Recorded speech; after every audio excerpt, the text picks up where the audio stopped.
I stood at the edge of the church courtyard, clutching my purse so tightly my knuckles turned white.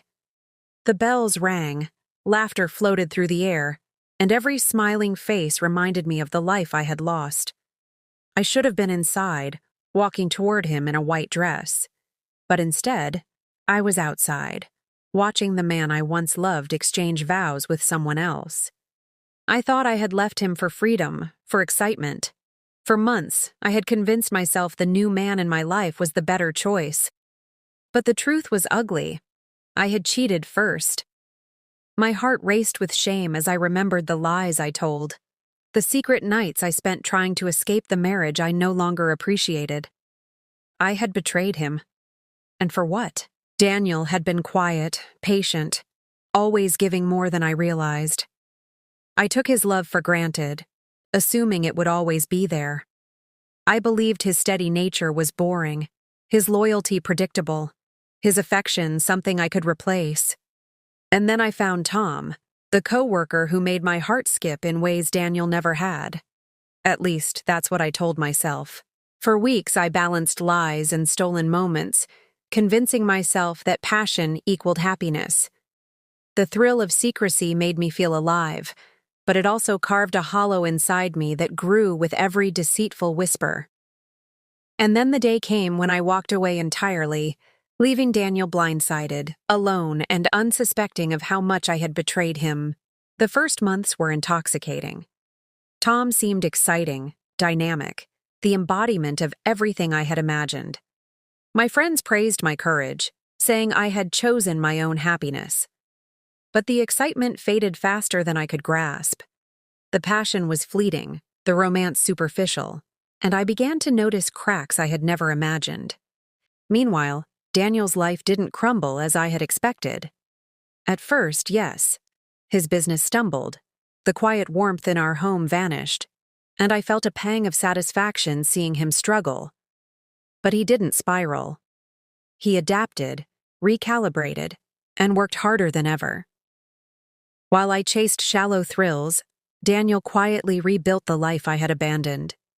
Months turned into a year, and I felt a creeping emptiness. Tom's excitement wore off. Arguments became regular. His charm faded when responsibility appeared. Meanwhile, Daniel's business contracts multiplied, his reputation strengthened, and the man I thought I had outgrown began thriving without me. Every photo I saw online, every mention in mutual friends' posts, was a reminder of how badly I had miscalculated. And then came the wedding invitation. A single envelope, delivered to my door, elegant handwriting, and my name written carefully on it. Daniel's name was there, alongside a woman I didn't recognize. My chest tightened. Curiosity warred with dread, but I couldn't resist opening it. I needed to see for myself. The day of the wedding, I arrived under the guise of civility, but my heart thumped with every step. The courtyard was filled with chatter and laughter, families reunited, and the scent of flowers clinging to the air. My legs trembled as I spotted him. Daniel, my Daniel, smiling, glowing, entirely at ease. His new wife leaned into him, her hand resting in his as if it had always belonged there. I felt a pang of jealousy so intense it almost made me sick. Every lie I had told, every betrayal I had committed, every moment of arrogance that led me to believe I deserved more, came crashing back. I had thought I was trading in a safe, predictable life for passion, but in reality, I had abandoned a man who loved me beyond measure, for someone who never truly would. I tried to stay in the background, convincing myself I was strong, that I was observing and learning. But it was worse than watching. It was witnessing my own failure, magnified. Daniel's calm demeanor, his laughter, his confident presence, it all made me feel small, foolish, and utterly replaceable. The ceremony began. I stayed hidden near the back, watching every detail, the vows, the smiles, the way he held her hand. My chest ached as I realized I had left behind not just a husband, but a life. The home we shared, the memories, even the ordinary days that once annoyed me, all were gone, replaced by someone new who valued him differently. And yet, the cruelest part was the note. Daniel had attached a small card to the floral centerpiece. Some choices cannot be undone. I chose what I deserved, and so did she. I felt my knees weaken. I wasn't mentioned by name, but I understood. This was his way of telling me, without confrontation, without anger, that I was irrelevant, a ghost of the past he had moved beyond. As I left the church grounds that day, rain beginning to drizzle softly, I felt the cold clarity settle in. My life with Tom was a fragile illusion. My mistakes had piled up like stones, crushing the freedom I thought I had gained. Daniel's life flourished, his happiness was intact, and mine was hollow, regretful, and painfully alone. Months passed after that wedding day, and the emptiness I felt never faded. My relationship with Tom had dissolved into routine arguments, shallow apologies, and moments of silence that screamed louder than any words. I had left my husband for excitement, for passion. But the excitement had crumbled, leaving nothing but an echo of what I thought I deserved. Meanwhile, Daniel's life flourished in a way that made my chest ache. His business expanded, contracts multiplied, and his name became synonymous with success. Friends I had once shared secrets with began mentioning his achievements casually, never realizing, or maybe enjoying, the sharp contrast with my own stagnation. He had not only recovered from my betrayal, but had built a life brighter, fuller, and more secure than the one I had abandoned. I tried dating again, thinking perhaps a new man could fill the void I had created. But every date was hollow. Every laugh forced. Every touch reminded me of Daniel's warmth, his quiet strength, the way he had loved me even when I was unfaithful. I began to realize the harsh truth. I had left a man capable of building everything, and now I was chasing shadows of something I could never truly have. Then, months later, I heard about Daniel and Claire's first anniversary party. Invitations went out to select friends and family, the kind of event where success, happiness, and social standing are showcased. When I received mine, my hands shook. I debated ignoring it, pretending indifference.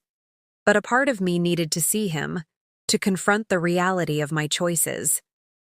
The day of the party, I arrived early, hiding in the shadows, watching the life I had abandoned unfold before me. Daniel was radiant, confident, and happy. Claire leaned into him, their laughter ringing louder than any alarm in my own hollow heart. I wanted to call out, to cry, to beg, but I had nothing left. My presence was meaningless in the story he had rewritten without me. Then came the final humiliation.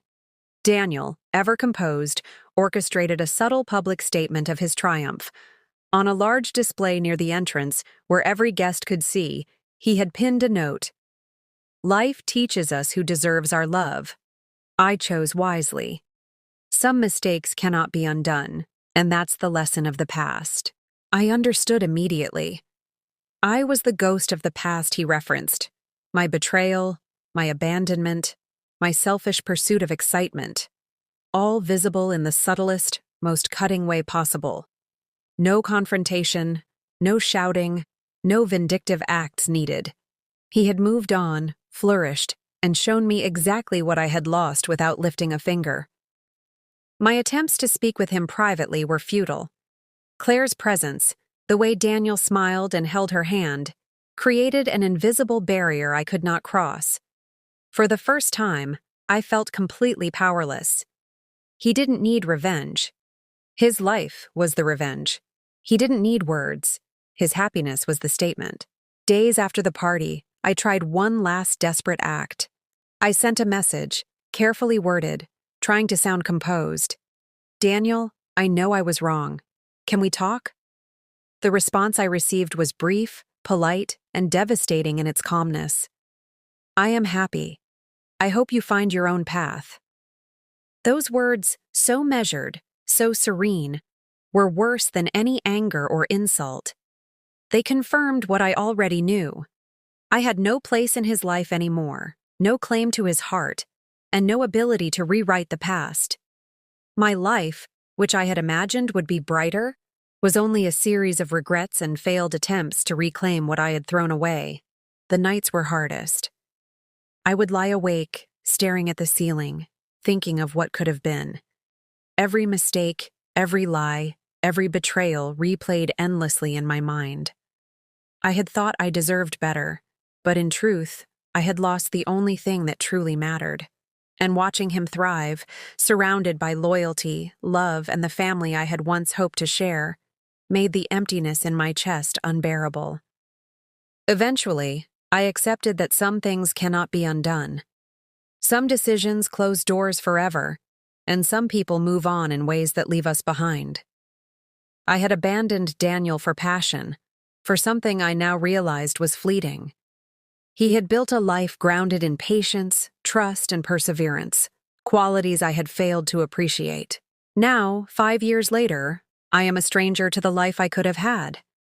I walk through my days knowing that no apology, no attempt at reconciliation, could ever bridge the gap I created.